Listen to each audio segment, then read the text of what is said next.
ماشاءاللہ ماشاءاللہ.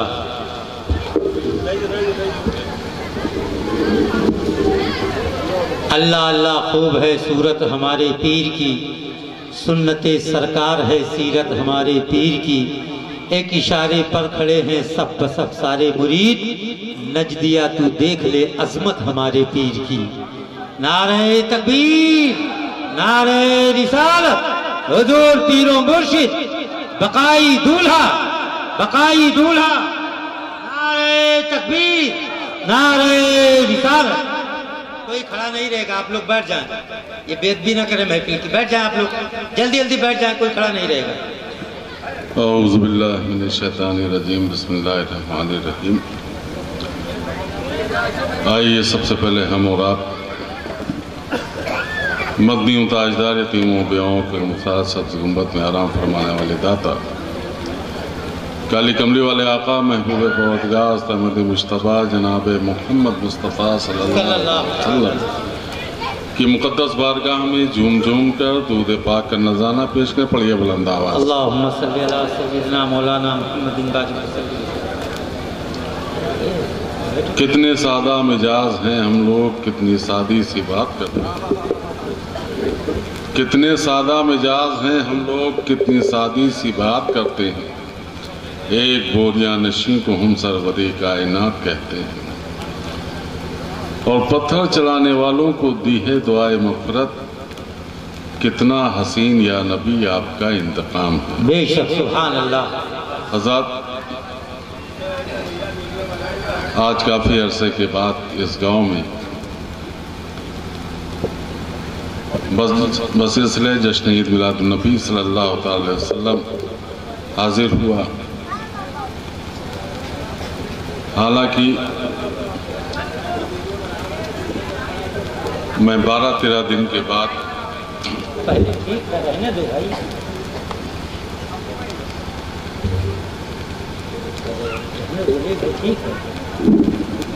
ایک قافلہ سلسلہ بقائیہ کا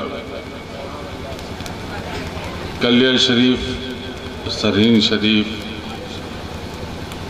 سامبا شریف، سلوار شریف، اجمیر پاک گیا. قریباً 400-500 لوگ تھے.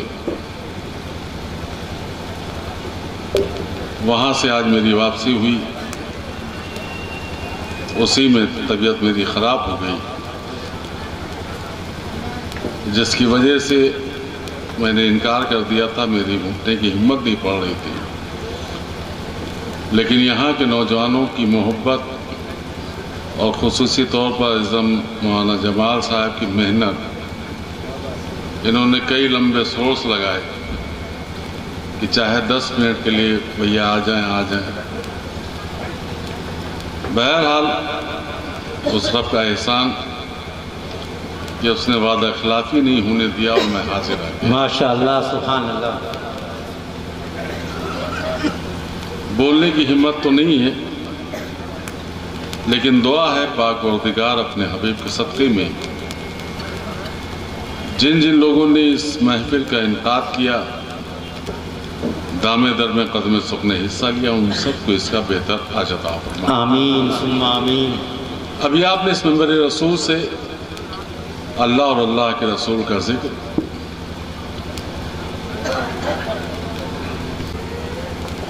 اور اگر ہم عمل میں نہ آئے تو کوئی پیر صاحب آپ کو جنت کے خواب نہیں دکھا سکتا.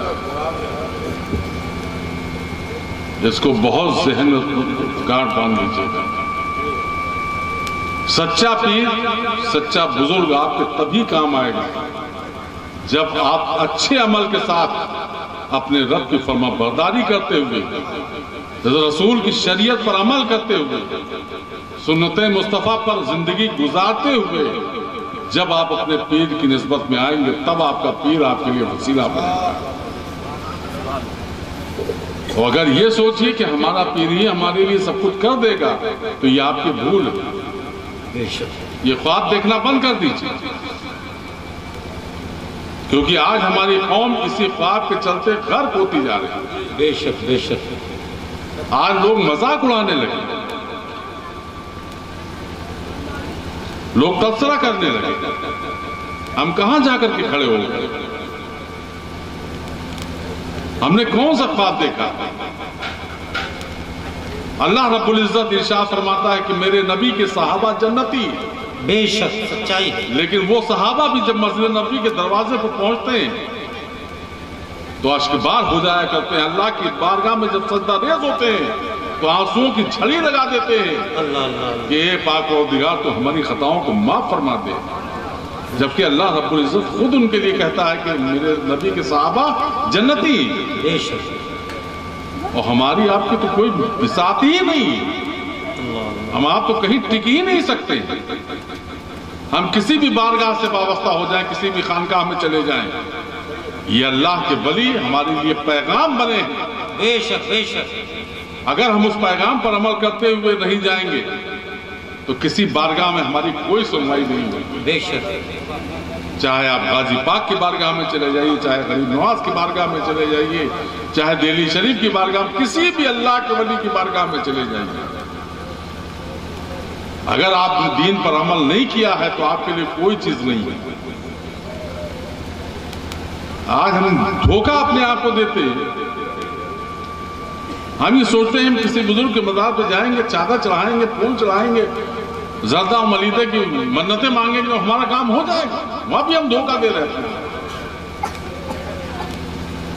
کوئی بھی اللہ کا ولی، کوئی بھی بزرگ ہماری نہ کھٹیا، نہ ہماری چادر، نہ ہماری دیگ، نہ ہماری لنگر، نہ ہماری بریانی، کسی چیز کا محتاج نہیں ہے، بلکہ ہم سب ان کے کرم کے محتاج ہیں۔ واہ واہ، بے شک،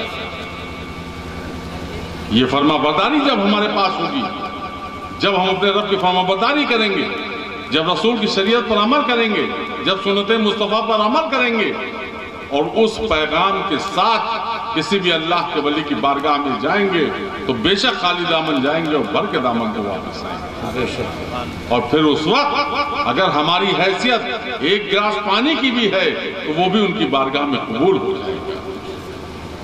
اس لیے میرے بھائی، اپنے آپ کو پہچانو، جمعے کے نمازی نہ بنو، یہ ہفتے کی عبادت صرف عیسائیوں کے لیے، وہ اتوار کو چل جایا کرتے، مسلمان نہ سمجھ رہی کہ ہمارے لیے بھی وہی، ہم بھی جمعے کو صرف مسجد جائیں گے، اور ایسے وقت میں مسجد میں داخل ہوں گے جب امام صاحب خطبے کے لیے کھڑے ہو جائیں گے، اور 2 رکعت نماز فرض پڑھ کر کے اس طریقے سے بھاگیں گے، معلوم پڑتا ہے جیسے کوئی لاٹھی لے کر کے ان کو دوڑا۔ سچائی، اگر میں غلط کہوں تو آپ بتاؤ مجھے، یہ طریقے کو چھوڑنا ہوگا، ہم کو اس دین کو پکڑنا ہوگا جس دین کے لیے اللہ رب العزت ارشاد فرماتا ہے کہ یہ میرے حبیب کا دین ہے، سبحان اللہ، میرے محبوب کا دین ہے، اور ارشاد فرماتا ہے کہ تم بہترین امت،